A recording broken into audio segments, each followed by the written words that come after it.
Hello everyone welcome to my YouTube channel study with Rashmi. I hope समस्त बहुत ही भल थी। आज भिडियो आम जियोग्राफी लैटिट्यूड और लंगिट्यूड टॉप 20 एमसीक्यू डिस्कसन करवा। ऑलरेडी मुझे तुम लैटिट्यूड लंगिट्यूड थ्योरी क्लास सारी देती। लैटिट्यूड कौन, लंगिट्यूड कौन, प्राइम मेरिडियन कौन, इक्वेटर कौन, देन तुम जीएमटी यूटीसी सब विषय में तुमको कही सारी। आज आम से topic related top 20 MCQ discussion करवा।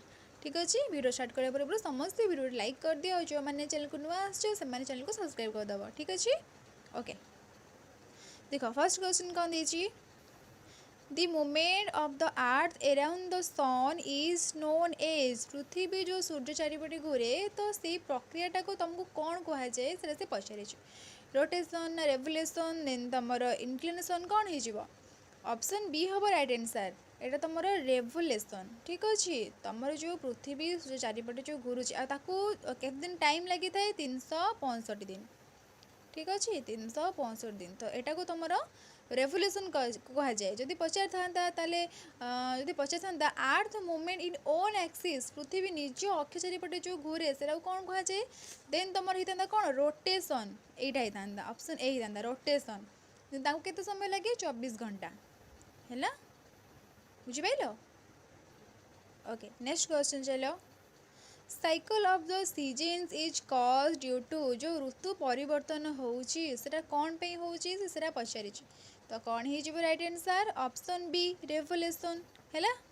पृथ्वी जो सूर्य चारिपटे जो घूरुची ता माने से तुम कौन हुए ना तुम जो ऋतु परिवर्तन हो जाए है तुम ऋतु परिवर्तन होता है तो रिवोल्यूशन होदी रोटेशन क्या पचार तुम कौन होता है डे नाइट पृथ्वी जो निज अक्ष चारिपटे घूरुची परिवर्तन तुम कौन होता है डे नाइट होता है यहाँ हम तुम रोटेशन है। चलो question number 3 the earth travels around the sun in a or n days orbit तो कौन हो राइट आंसर ऑप्शन 4टा भितर राइट आंसर कौन हो ऑप्शन डी हम तुम राइट आंसर एलिप्टिकल है।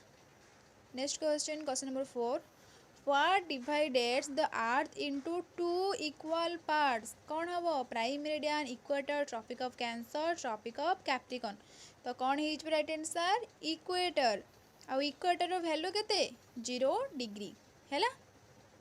ओके देख जो मैंने पेड ग्रुप रे जाए जॉइन है न तुमको सब टॉपिक रो नोट दरकार देन तुम प्रीवियस क्वेश्चन पाइबा चाहूँ देन तुम क्लास करने चाहूँ रिविजन क्लास करने चाहूँ मॉक टेस्ट देवाक चाहूँ एमसी को प्रैक्टिस करने चाहूँ देन तुम पेड ग्रुप रे जॉइन हो पार तुम प्राइस केबे कर दी जाइए मात्र 80 टंका है मात्र 80 टंका तुम प्राइस अच्छी डिस्क्रिप्शन बॉक्स रे मो टेलीग्राम रो आईडी अच्छी से लिंक क्लिक करके मत तुम मेसेज कर है सेठी तुमको सब टॉपिक रो नोट मिल जाव देन तुम टॉपिक अनुसार एमसीक्यू प्रैक्टिस होची क्वेश्चन में प्रैक्टिस होची मॉक टेस्ट होची देन तुम प्रीवियस क्वेश्चन होची डेली तुम रिवीजन क्लास होची।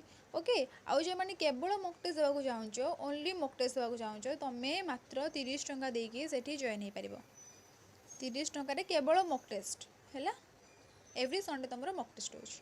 ओके क्वेश्चन नंबर 5 देख The Antarctic Circle is located in which hemisphere? Antarctic Circle तुमरो कोठी देखा जाए को हेमिस्फीयर रे कौन हो साउदर्न है साउदर्न तुमरो अंटार्कटिक जदि नॉर्दर्न पचार सॉरी जो तुम पचार कौन आर्कटिक सर्कल ताहाल तुम होता नॉर्दर्न है। Next question the tropic of cancer is located at tropic of cancer कौटी देखा जाए से पचार कौन हो 23.5 डिग्री नॉर्थ एटा है तुम ट्रॉपिक ऑफ कैंसर आ 23.5 डिग्री साउथ है तुम ट्रॉपिक ऑफ कैप्रिकॉर्न है 66.5 डिग्री नॉर्थ तुम कौन हम जो है नॉर्थ है तुम कौन आर्कटिक सर्कल देन तुम 66.5 डिग्री साउथ हम अंटार्कटिक सर्कल है। टोरेड बा हिट जोन जोटा कह जाए लाइज बिटवीन टोरेड जोन बा ग्रीष्ममंडल तुम क्या कह कहल ग्रीष्ममंडल तुम जानिच हिट जोन 3 प्रकार हिट जोन तुम के प्रकार 3 प्रकार कौन कौन टोरेड जोन गोटे है टेम्परेट जोन आ गोटे फ्रीज जोन टोरेड जोन तुम कौटा ग्रीष्ममंडल टेम्परेट जोन है नातिशीतोष्ण मंडल फ्रीज जोन है हिममंडल। टोरेड जोनटा तुम कौटे देखा जाए जो तुम कौन हुए ना जो सूर्य किरणटा जो तुम सूर्य किरणटा सीधा सड़क पड़ी था से तुम टोरेड जोन तो कौन हो इक्वेटर रु ट्रॉपिक ऑफ कैंसर एवं इक्वेटर रु ट्रॉपिक ऑफ कैप्रिकॉर्न किंबा कहबा गले ट्रॉपिक ऑफ कैंसर रु ट्रॉपिक ऑफ कैप्रिकॉर्न यही जोनटा को तुमर टोरेट जोन बोली कह जाए हैला।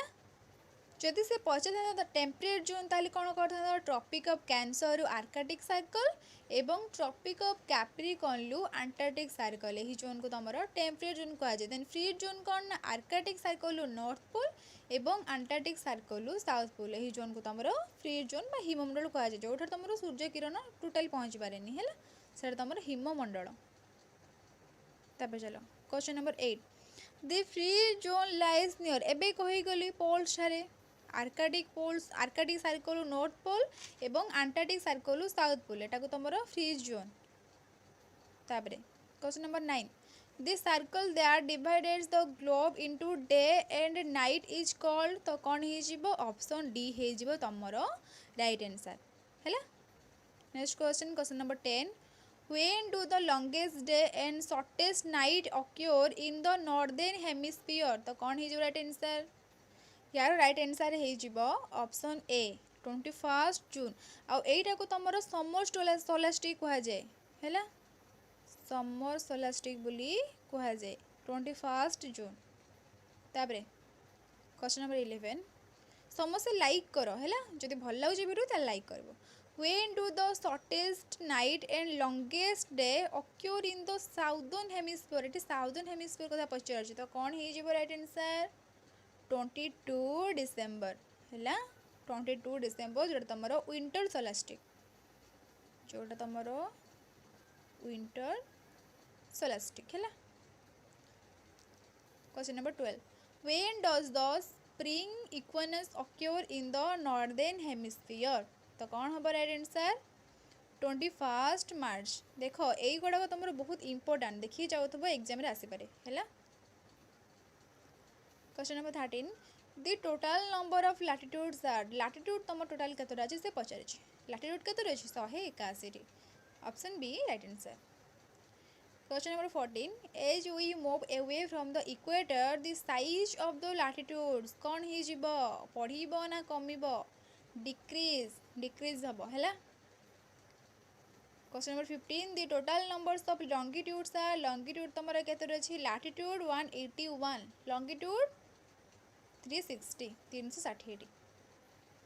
Question number 16 what is the value of prime meridian value तुम केते सब मन रख प्राइम मेरिडियन हो कि तुम इक्वेटर हो तांकर वैल्यू है 0 डिग्री इक्वेटर भी 0 डिग्री प्राइम मेरिडियन भी 0 degree. Question number 17 earth is divided into how many time zones कही क्लास रे पढ़ला बेले मु कही तो राइट आंसर हो ऑप्शन सी 24 है। Question number 18 the local time of a place is known with reference to its तो कौन हो राइट आंसर लॉन्गिट्यूडनल पोजीशन है longitudinal position option D.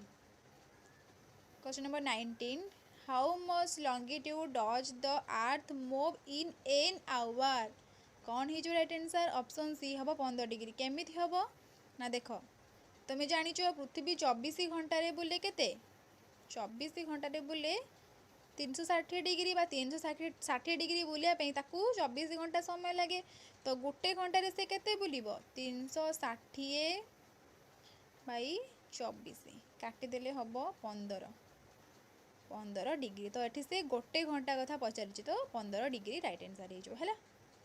Last question which is the standard meridian of India यही question answer मत comment section में जनइब। Okay video यदि भल लगी वीडियो को लाइक कर जो मैंने पेड ग्रुप में जॉइन होगा चाहो आउ लेट करोनी जल्दी जल्दी जॉइन होगी क्लास कर तुम सब नोट अच्छे जो नोट मेकिंग एजाए करन नोट मेकिंग कर पार डिस्क्रिप्शन बॉक्स में मो टेलीग्राम आईडी अच्छे से लिंक क्लिक कर मत मेसेज कर पार आ जो मैंने जापार केमती कौन जॉइन हो यही वीडियो कमेंट सेक्शन में कमेंट कर कि मैम मुझे जॉइन होगा चाहूँगी देन तुमको कहीदेवी तुम केमती कौन जॉइन हो। ओके थैंक यू जय श्री राम।